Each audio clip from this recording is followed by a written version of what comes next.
Yeah.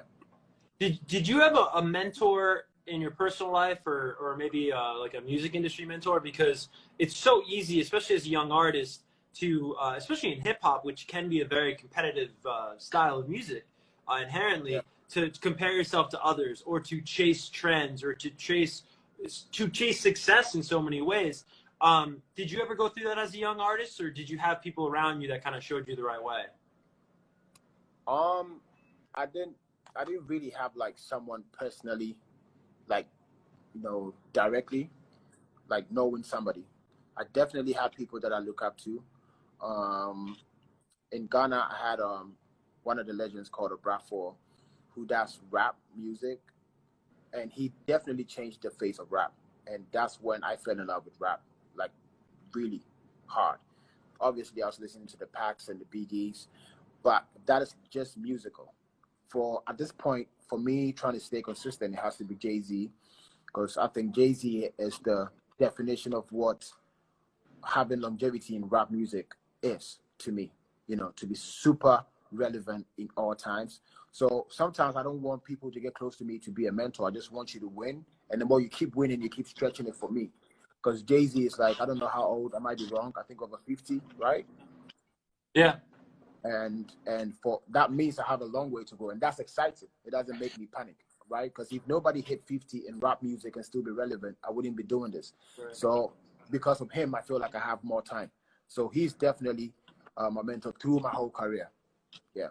Well, and I think a parallel between both of you as artists is that I know something you're really passionate about is breaking boundaries and breaking Yeah. barriers and expanding and evolving. And I would probably put that from everything I've read about you at like the top of your list in terms of being an artist. And that's something I think that Jay has. I really respect Jay more than anything. I love his music. I'm not growing up with it, but like, Jay in 2020 is a completely different person than Jay in 2000, 2005. He was always evolving. What are some things that you look forward to? I'm sure you're somebody that doesn't look too far off in the distance. You live in the moment. But what are some barriers or things you'd like to cross off a bucket list or expand into in the next couple of years? I definitely have boxes to tick as I'm going. Just that it's two things. I know where I want to go, but in the moment I try to live it. Like I try to go through it. It's a process. I don't want to skip it. But definitely the ultimate goal is to give back to what made me Sarkodie, which is in different areas, so from, the fans, from the music industry, from the structures of the industry, from the artist. I want to be able to, because there's stages, right? I think Jay was at a point where a single matters, topping charts matters, being number one on Billboard matters. And then it gets to a point where it changes a little bit, and now it's more of what is expected from Jay-Z. Because having the biggest record in Ghana at this point wouldn't be like my ultimate high. Like that wouldn't really change anything for me. But I think what can inspire me at this point is when I give back to the industry, and that's like do a whole lot, which myself and my team are working on, just to make sure that we were able to still look out, for the young ones coming. Right. And now it's almost So like paying it forward, just in a sense. exactly, just being able to this experience I've able to have within this while, if I can give it back and just create a better situation than mine when I was coming up. Yeah. Absolutely, man. I want to get to some of these fan questions because Sark Nation has just taken over MTV in recent weeks, and it's been really cool to see. And we deal with a lot of different fan communities, and they're rarely this insightful.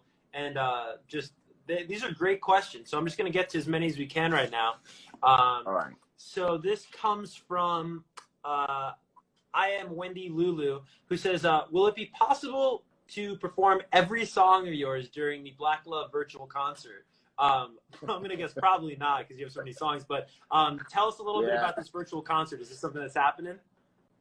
Yeah, man, I'm really looking forward to it. It's crazy times where I can't even believe it that we can do like physical shows, having people in the auditorium, because that's the energy I feed off. I love to feel the energy of the people, but I guess in every time we have to be innovative.